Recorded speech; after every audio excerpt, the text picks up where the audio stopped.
Welcome to the second lesson in the Job Development webinar series. In this lesson, we will explore 5 things to know when job searching. In order to conduct a job search, you will need to read job listings or job postings. Do you think there is a difference between a job listing and a job posting? There's not. Both a job listing and job posting are notices of an available position within a company. So when you hear or read the terms being used, know that they mean the same thing and are interchangeable. The listing or posting will usually have details about the position. For example, on the current slide, there are 3 different job listings displayed. Each one details the job title, the company, and the rate of pay. The first listing on this slide has Account Payable Clerk, which is the job title. The next part of the listing shows Rita's Vegan Cafe, which would be the company. The last part of the listing shows $18 to $20 an hour, which would be the rate of pay per hour. Further on, we will learn the difference between salary and hourly.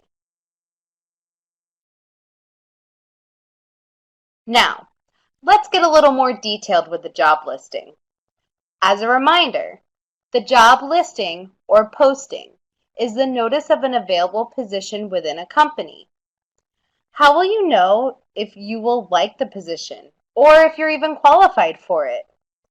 Well, the job listing contains the job description, and that has different sections, so you will have all the details of what the available job is. Let's look at the example on the slide. The first section of the job description is the job title. This specific job title is a research assistant. This would be the position you are applying for. Next, the job description might state if the position is for full-time or part-time. Full-time and part-time state how many hours a week you would be expected to work in this position.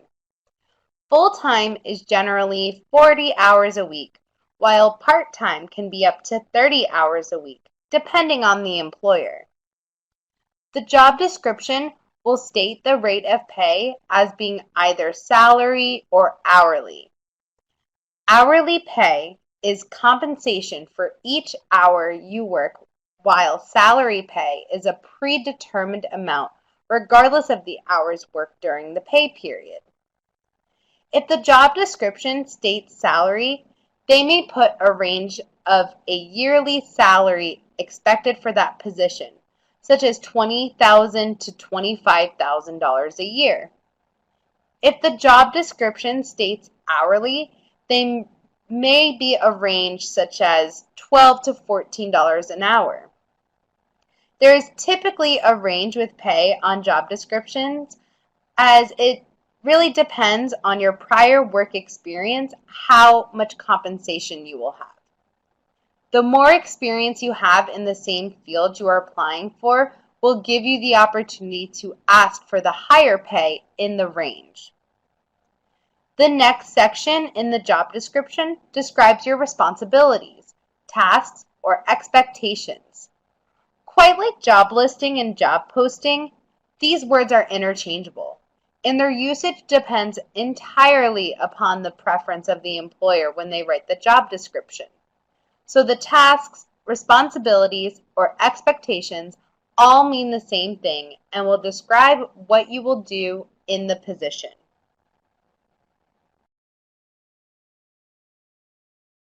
The section under the heading of qualifications lists what you need to have for the position.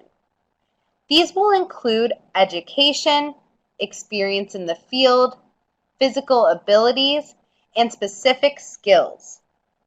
So this is why it's very important to read through the entire job description. For example, while job searching, there may be a listing for an accountant. After reading through the tasks, you start feeling like this will be a good job for you. you have great math skills, and you're friendly, and you like to work in a quiet environment.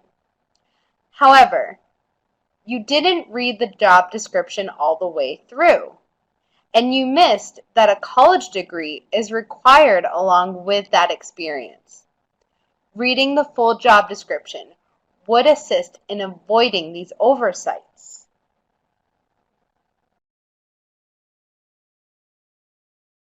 Job listings can be found in different ways.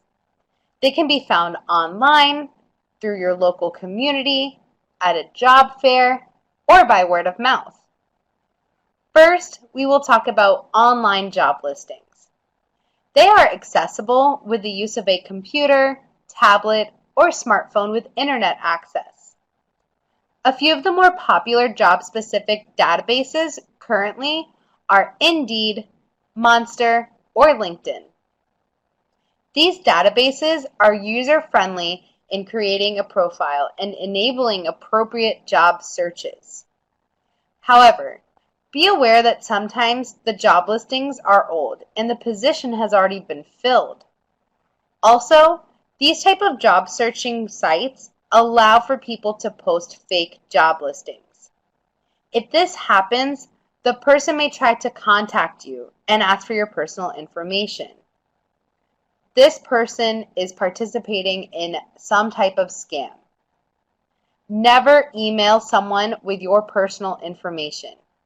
If you receive an email from someone, always share it with your job coach or family member before proceeding. Google, while it's not a job search specific site, does allow you to search for available positions within a desired location. Job listings are either posted directly by the employer through their company website or through a staffing agency on behalf of the employer through one of the employment databases.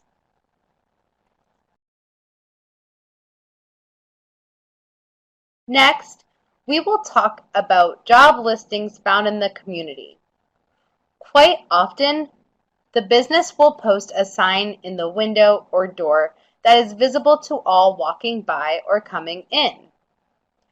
These signs can say now hiring, they can be printed, they can be written out.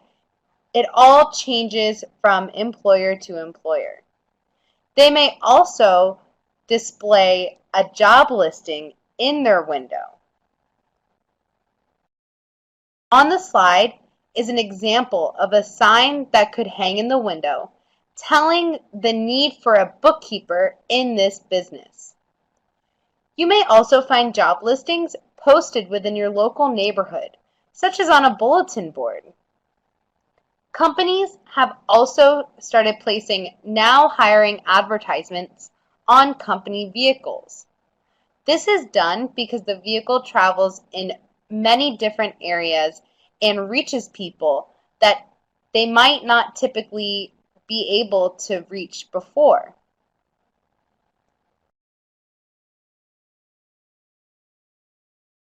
Now, let's talk about job fairs.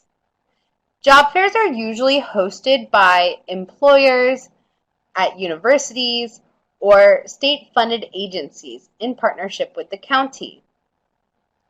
The locations can vary from a rented conference room at a hotel or your local convention center, as well as campuses of universities and the place of business itself.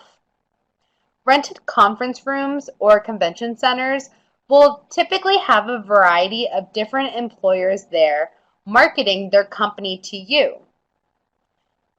At these job fairs, you can quickly apply for jobs and get contact information for people that work for that company. Universities will host job fairs that have employers in similar industries to assist students in different degree programs.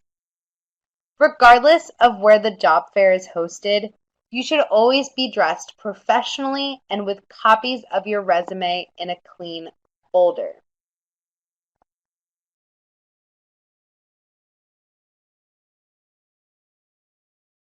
Let's go over some frequently asked questions about job applications.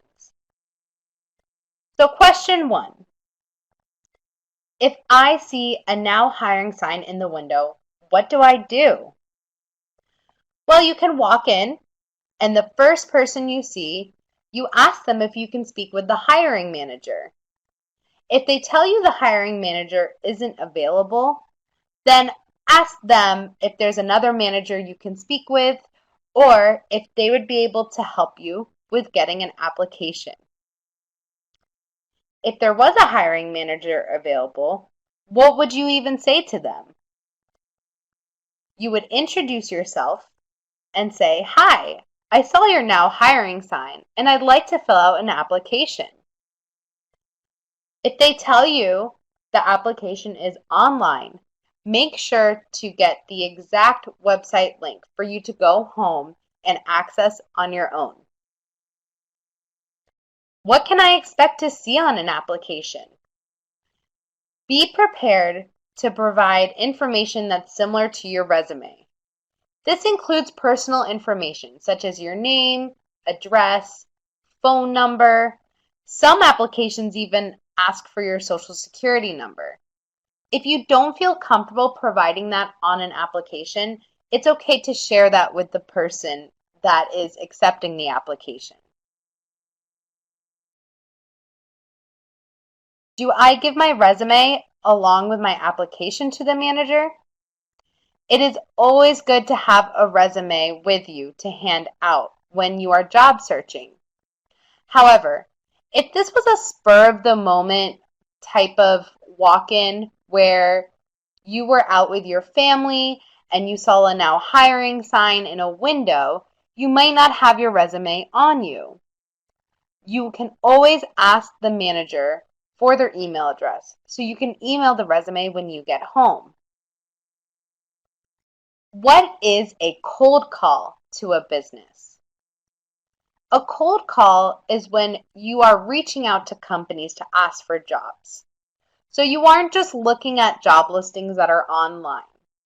Instead, you are looking up companies in your preferred industry and calling them to ask them if they are hiring at the moment. You might even go in person instead of doing phone calls. Do I dress differently for a cold call?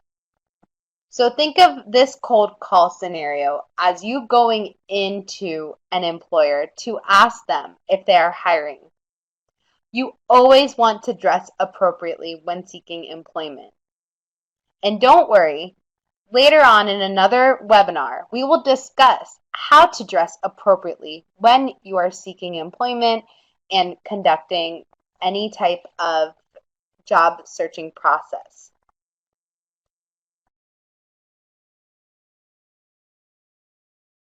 This brings us to the end of our job searching lesson.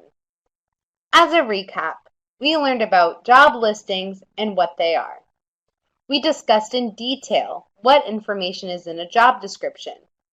And then we ended with the different places you can find job listings. We hope you found new information in this lesson, and we wish you the best of luck with your job searches.